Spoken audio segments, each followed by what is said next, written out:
السلام علیکم جی، میں ہوں علی جاوید نقوی۔ بنگلہ دیش کی عبوری حکومت کے چیف ایڈوائزر پروفیسر محمد یونس نے اعلان کیا کہ ملک میں عام انتخابات اگلے سال اپریل کے اوائل میں ہوں گے۔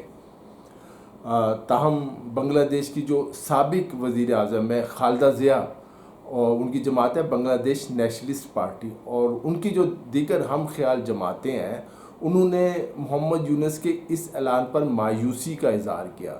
وہ لوگ چاہتے تھے کہ نومبر دسمبر میں اس سال الیکشن کرا دیے جائیں۔ ان سیاسی جماعتوں کے اختلافات جو اپنی جگہ، تاہم فرض کریں کہ اگر تمام جماعتیں انتخابات کی تاریخوں کی حمایت بھی کر لیں تو سوال یہ ہے کہ عبوری حکومت کو انتخابات کرانے کے دوران کن چیلنجز کا سامنا کرنا پڑے گا، اور کیا الیکشن کے جو نتائج ہیں وہ تسلیم کریں گی سیاسی جماعتیں؟ یہی نہیں بلکہ سیاسی اتفاق رائے کے علاوہ یہ سوال بھی ہوتا ہے کیا الیکشن کمیشن اتنے کم وقت میں انتخابی فہرستوں کو حتمی شکل دینے اور نئی حلقہ بندیوں جیسے پیچیدہ کام کو انجام دے پائے گا؟ پاکستان میں بھی یہ مسئلہ رہتا ہے۔ ڈاکٹر محمد یونس نے قوم سے خطاب کرتے ہوئے دعویٰ کیا کہ تاریخ کے سب سے زیادہ آزاد، منصفانہ، مسابقتی اور قابل اعتماد انتخابات کے انعقاد کے لیے وہ تمام جماعتوں کے ساتھ رابطے میں ہیں۔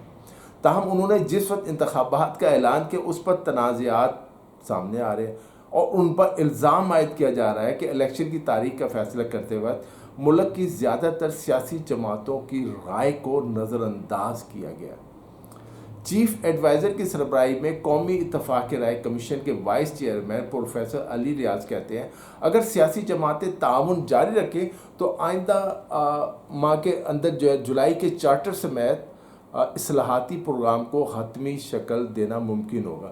ڈاکٹر یونس نے اپنی تقریر میں کہا کہ جولائی کے چارٹر کے مطابق فوری اصلاحاتی کاموں پر عمل درآمد کے ساتھ ساتھ وہ باقی ضروری کاموں پر بھی پیش رفت جاری رکھیں گے۔ بی بی سی کے مطابق بنگلہ دیشی حکومت کے لیے اس وقت سب سے بڑا چیلنج تمام جماعتوں کو متحد کرنا ہوگا۔ اس کے ساتھ ساتھ اعتماد کی فضا پیدا کرنا بھی ان کے لیے ایک بڑا چیلنج ہے۔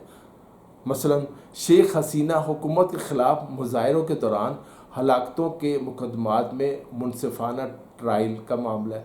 ماہرین کا یہ بھی کہنا ہے کہ انہیں یہ اعتماد پیدا کرنے کی ضرورت ہے کہ حکومت منصفانہ انتخابات اور مساوی مواقع فراہم کرنے کے لیے ماحول پیدا کر سکتی ہے۔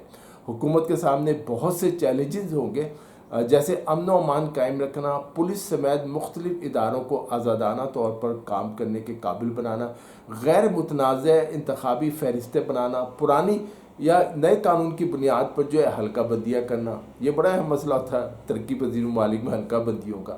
سوال یہ بھی ہے کہ کیا نئے قانون کی بنیاد پر اتنے مشکل کام اتنے کم وقت میں کرنا ممکن ہے؟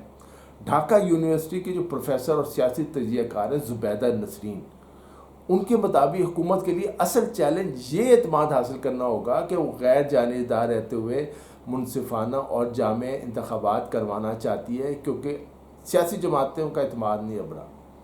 سیاسی میدان میں ایک یا دو پارٹیوں کے مطابق ان کے متعصبانہ رویے پر پہلے ہی سوالات اٹھائے جا چکے ہیں۔ اگر اس پر توجہ نہیں دی گئی تو امن و امان اور انتخابات پر مبنی اداروں کے آزادانہ طور پر کام کرنا جو ہے ایک بڑا چیلنج ہوگا۔ بی این پی پہلے ہی حکومتی غیر جانبداری پر سوال اٹھا چکی ہے اور دونوں مشیروں کے استعفے کا مطالبہ کرنے پر ابھی تک وہ بازد ہے۔ ان کا مطالبہ ہے کہ انہیں استعفیٰ دینا چاہیے۔ دوسری جانب جماعت اسلامی بنگلہ دیش کے امیر شفیق الرحمان نے خدشہ ظاہر کیا کہ آئندہ انتخابات میں دھاندلی ہو سکتی ہے۔ وہاں کی جو اپوزیشن جماعتیں ہیں اور حکومت جو ہے اس کے درمیان واضح تضادات، واضح پریشانیاں، مشکلات، الزامات سامنے آئے۔ اب دیکھتے ہیں کہ بنگلہ دیش میں انتخابات جو پہلے نومبر دسمبر میں کرائے جانے کا مطالبہ کیا جا رہا تھا اب اگلے سال اپریل میں ہوں گے، اس کے کیا نتائج برآمد ہوتے ہیں۔ یہ بنگلہ دیش کے جو انتخابات ہیں وہ اس لیے بھی اہم ہو گئے ہیں کہ پاکستان اور بنگلہ دیش میں اب اچھے تعلقات ہیں دونوں حکومتوں میں، اور محمد یونس جو ہے وہ انڈیا کی جو اثر و رسوخ تھا بنگلہ دیش پر اس کے خلاف ہے۔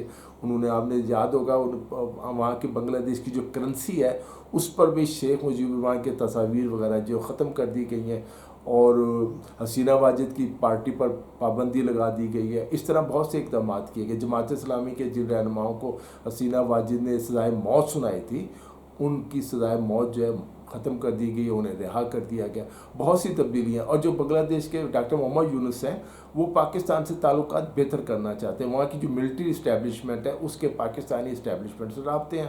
اور اس بات کا بھی جو انڈیا ہے خاص کر وہ تو اسی پر پریشان ہے کہ پاکستان اور بنگلہ دیش کے درمیان کوئی ایسا فوجی معاہدہ نہ ہو جائے جو بھارت کے لیے خطرہ ہو. اور بہرحال امید زیادہ تر یہی ہے، جو ہمارے یہاں حلقے کہہ رہے ہیں کہ کام ہو رہا ہے اس کے اوپر، اور اب بنگلہ دیش جو ہے وہ پاکستان کے ساتھ ہے، چین کے ساتھ ہے. بنگلہ دیش میں جو انڈیا کا اثر رسوخ تھا وہ مکمل طور پر ختم ہو چکا ہے. دیکھتے ہیں آئندہ چند دنوں میں کیا ہوتا ہے. علی جاوید نقوی کو اجازت دیجیے، اپنا خیال رکھیے گا. خدا حافظ.